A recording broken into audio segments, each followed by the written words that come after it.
My self Vaibhav currently BHM first student from GHMC Ghazipur. तो इस video में बात करेंगे जो उत्तर प्रदेश की यूपी आयुष काउंसलिंग की जो सेकंड राउंड है वो आज से स्टार्ट हो चुका है। 11 दिसंबर 2024 का स्टार्ट हो चुका है यूपी आयुष काउंसलिंग का जो सेकंड राउंड है। तो इस वीडियो में बात करेंगे उत्तर प्रदेश की जो सेकंड राउंड है वो उसका जो प्रोसेस है, पूरा डिटेल प्रोसेस इस वीडियो में बात करेंगे। तो लेट ना करते हुए चलिए वीडियो को शुरू करते हैं। तो सबसे पहला जो स्टेप है, सबसे पहले स्टेप है आपका रजिस्ट्रेशन और डॉक्यूमेंट अपलोड करने का। वो है आपका 11 दिसंबर 2024 से 12 दिसंबर 2024 तक। इसकी टाइमिंग है 10 बजे से 3 बजे तक। 10 बजे से 3 बजे तक इसकी रजिस्ट्रेशन और डॉक्यूमेंट अपलोड की जो आपकी टाइमिंग है वो स्टेप वैकेंसी राउंड सेकंड का वो है। फिर बात करेंगे स्टेप सेकंड की। स्टेप सेकंड आपका जो है वो है सेकंड सिक्योरिटी मनी डिपोजिशन।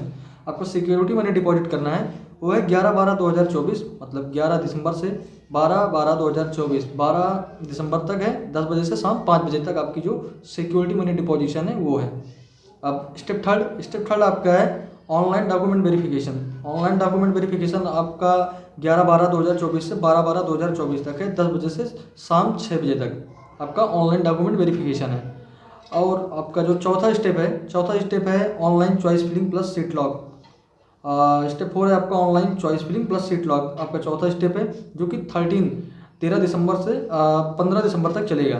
10 बजे से 12 बजे दोपहर तक है आपका ऑनलाइन चॉइस फिलिंग और सीट लॉक। ये सबसे इम्पॉर्टेंट प्रक्रिया है चॉइस फिलिंग का। इसमें आपको बहुत केयर के साथ आपको ये चीज़ें बहुत ही ध्यानपूर्वक आपको जो चॉइस लॉक करना होगा, क्योंकि सीट बहुत कम बची हुई है।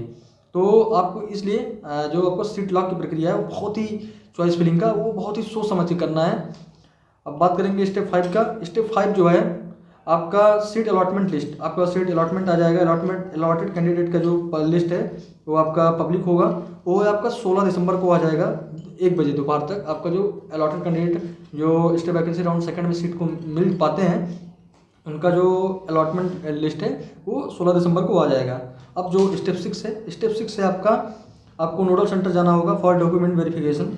वो 17/12/2024 10 से 7 बजे तक आपको नोडल सेंटर जाना होगा डॉक्यूमेंट वेरिफिकेशन के लिए। अब बात करेंगे स्टेप 7 की। स्टेप 7 है आपका अगर वहाँ से नोडल सेंटर से हर एक चीज़ वेरीफाई हो जाएगा डॉक्यूमेंट, उसके बाद आपका जो स्टेप 7 है और ये लास्ट स्टेप है, आपको वहाँ से अलॉटमेंट लेटर मिल जाएगा। अलॉटमेंट लेटर लेके आपको जो कौन सा कॉलेज जो अलॉट हुआ है वहाँ पे जाके download allotment letter and go to allotted college और इंस्टीट्यूट फॉर एडमिशन। आपको इंस्टीट्यूट में जाके एडमिशन लेना होगा अगर आपका वहाँ पे डॉक्यूमेंट वेरिफिकेशन नोडल सेंटर पे हो जाता है। और नोडल सेंटर आपका पता ही है, यूपी का जो नोडल सेंटर बनता है वो NHMC लखनऊ ही बनता है आयुष का, जो कि 17/12/2024 से 19/12/2024 तक आपका शाम 5 बजे तक है। आप जो कि आपको जो भी कॉलेज अलॉट होगा आप वहाँ पर जाकर एडमिशन ले सकते हैं। कुछ पॉइंट हैं आपको ये नोट पॉइंट हैं, आप एक बार इस पर ध्यान दे दीजिएगा। पहला पॉइंट है इसका पॉइंट नंबर 1 इसका है फर्स्ट और सेकंड और थर्ड में स्टेप वैकेंसी राउंड में अगर आपने रजिस्ट्रेशन नहीं कराया है तो आपको 2000 रुपये जमा करके प्रतिभाग आप कर सकते हैं। अगर आपने पहले राउंड, दूसरे राउंड या थर्ड राउंड में और स्टेप वैकेंसी फर्स्ट में अगर आपने रजिस्ट्रेशन नहीं कराया है तो आप 2000 रुपये जमा करके आप प्रतिभाग कर सकते हैं, मतलब रजिस्ट्रेशन कर सकते हैं। पॉइंट नंबर 2 जो है इसका, ऐसे अभ्यर्थी जिन्होंने स्टेप वैकेंसी फर्स्ट में ₹1000 जमा कराते हुए प्रतिभाग किया था यदि उन्हें कोई सीट आवंटित नहीं हुई है तो ऐसे अभ्यर्थी स्टेप वैकेंसी 2 में सीधे चॉइस फिलिंग कर प्रतिभाग कर सकते हैं। मतलब आप ऐसे कैंडिडेट जिन्होंने स्टेप वैकेंसी फर्स्ट में अगर उन्होंने रजिस्ट्रेशन कराया हुआ था और उनको सीट नहीं मिला था तो ये इस बार डायरेक्ट रजिस्ट्रेशन नहीं कराएंगे सेकंड स्टेप वैकेंसी सेकंड में, वो सीधे चॉइस लॉक का जो ऑप्शन आएगा उसमें चॉइस लॉक करेंगे। बात करेंगे स्टेप पॉइंट नंबर 3 की। पॉइंट नंबर 3 है आपका रजिस्ट्रेशन का, और रजिस्ट्रेशन हो ही गया है आपका। पॉइंट नंबर 3 है जो आपकी रजिस्ट्रेशन फीस होगी वो नॉन रिफंडेबल है। आपका जो 2000 रुपये है वो नॉन रिफंडेबल होगा रजिस्ट्रेशन का। और पॉइंट नंबर 4 एक बार ध्यान देंगे, स्टेप वैकेंसी 2 में अभ्यर्थी को पुनरावंटन रीसफलिंग अनुमान नहीं है। मतलब जो रीसफलिंग होता है वो पॉइंट स्टेप वैकेंसी सेकंड में आपका जो नहीं होगा, अनुमान नहीं है। मतलब आप रिसफलिंग स्टेप वैकेंसी सेकंड में कर ही नहीं सकते क्योंकि उसके बाद स्टेप वैकेंसी सीट ही नहीं बची हुई है, 1-2 सीट मुश्किल से हर एक कॉलेजों में बची होगी। बात करेंगे पॉइंट नंबर 5 का।